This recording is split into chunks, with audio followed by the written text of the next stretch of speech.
ಕರೂರು ಕಾಲ್ತುಳಿತ ಪ್ರಕರಣಕ್ಕೆ ಸಂಬಂಧಪಟ್ಟಂತೆ ತನಿಖೆಗೆ ತಂಡ ರಚನೆಯನ್ನ ಮಾಡಿದ್ದಾರೆ ಬಿಜೆಪಿ ನಾಯಕರು. ಹೇಮಾ ಮಾಲಿನಿ ನೇತೃತ್ವದಲ್ಲಿ ತಂಡವನ್ನ ರಚನೆ ಮಾಡಲಾಗಿದೆ. ಸ್ಥಳಕ್ಕೆ ಭೇಟಿ ನೀಡಿ ವರದಿಯನ್ನ ನೀಡಲಿದೆ ಟೀಮ್. ಘಟನೆಯ ವರದಿಯನ್ನ ನೀಡೋದಕ್ಕೆ ಎನ್ಡಿಎ ತಂಡವನ್ನ ರಚನೆ ಮಾಡಿದೆ.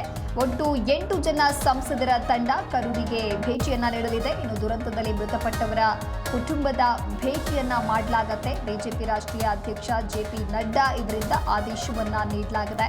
ತಮಿಳುನಾಡು ಕರೂರು ಕಾಲ್ತುಳಿತ ಪ್ರಕರಣಕ್ಕೆ ಸಂಬಂಧಪಟ್ಟಂತೆ ಒಂದು ಕಡೆ ತನಿಖೆಗೆ ತಂಡ ರಚನೆಯನ್ನ ಮಾಡಿದ್ದಾರೆ ಬಿಜೆಪಿ ನಾಯಕರು. ಆದರೆ ಹೇಮಾ ಮಾಲಿನಿ ನೇತೃತ್ವದ ತಂಡ ರಚನೆಯನ್ನ ಮಾಡಲಾಗಿದ್ದು ಸ್ಥಳಕ್ಕೆ ಭೇಟಿ ನೀಡಿದ್ದಾರೆ. ಇನ್ನು ವರದಿಯನ್ನ ನೀಡಲಿದ್ದಾರೆ. ಘಟನೆಯ ವರದಿಯನ್ನ ನೀಡೋದಕ್ಕೆ ಎನ್ಡಿಎ ತಂಡ ರಚನೆ ಮಾಡಲಾಗಿದೆ ಅನ್ನೋದು ಕೂಡ ಗೊತ್ತಾಗ್ತಾ ಇದೆ.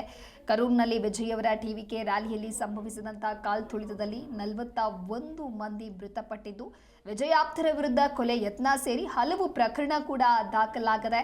ಇನ್ನು ಸಿಎಂ ಸ್ಟಾಲಿನ್ ತನಿಖೆಗೆ ಆಯೋಗವನ್ನ ಇನ್ನೊಂದು ಕಡೆ ರಚನೆ ಮಾಡಿದ್ದಾರೆ.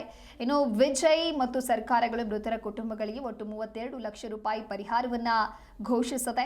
ಟಿವಿಕೆ ಪಕ್ಷ ಸಿಬಿಐ ತನಿಖೆಗೆ ಆಗ್ರಹಿಸ್ತಾ ಇದ್ರೆ ಬಿಜೆಪಿ ಸುಪ್ರೀಂ ಕೋರ್ಟ್ನ ಹಾಲಿ ನ್ಯಾಯಾಧೀಶರ ನೇತೃತ್ವದಲ್ಲಿ ನಿಷ್ಪಕ್ಷಪಾತ ತನಿಖೆಯನ್ನ ನಡೆಸಬೇಕು ಅನ್ನೋದಾಗಿಯೂ ಕೂಡ ಆಗ್ರಹಿಸಿದೆ. ಒಟ್ಟಾರೆಯಾಗಿ ಸದ್ಯ ತನಿಖೆಗೆ ತಂಡವನ್ನ ರಚನೆ ಮಾಡಿದ್ದಾರೆ ಬಿಜೆಪಿ ನಾಯಕರು.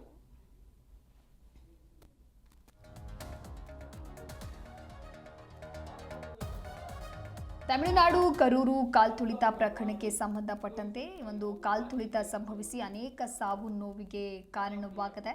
ಸದ್ಯ ತನಿಖೆಗೆ ತಂಡ ರಚನೆಯನ್ನ ಮಾಡಿದ್ದಾರೆ ಬಿಜೆಪಿ ನಾಯಕರು ಅನ್ನೋದು ಕೂಡ ಗೊತ್ತಾಗ್ತಾ ಇದೆ. ಹೇಮಾ ಮಾಲಿನಿ ನೇತೃತ್ವದಲ್ಲಿ ತಂಡವನ್ನ ರಚನೆ ಮಾಡಲಾಗಿದೆ. ಸ್ಥಳಕ್ಕೆ ಭೇಟಿಯನ್ನ ನೀಡಲಾಗಿದೆ. ಇನ್ನೇನು ವರದಿಯನ್ನ ತಂಡ ನೀಡಲಿದೆ.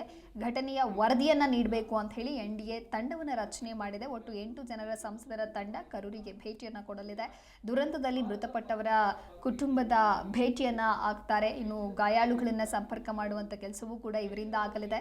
ಬಿಜೆಪಿ ರಾಷ್ಟ್ರೀಯ ಅಧ್ಯಕ್ಷ ಜೆಪಿ ನಡ್ಡಾ ಈ ರೀತಿಯಾದಂತಹ ಆದೇಶವನ್ನ ನೀಡಿದ್ದಾರೆ.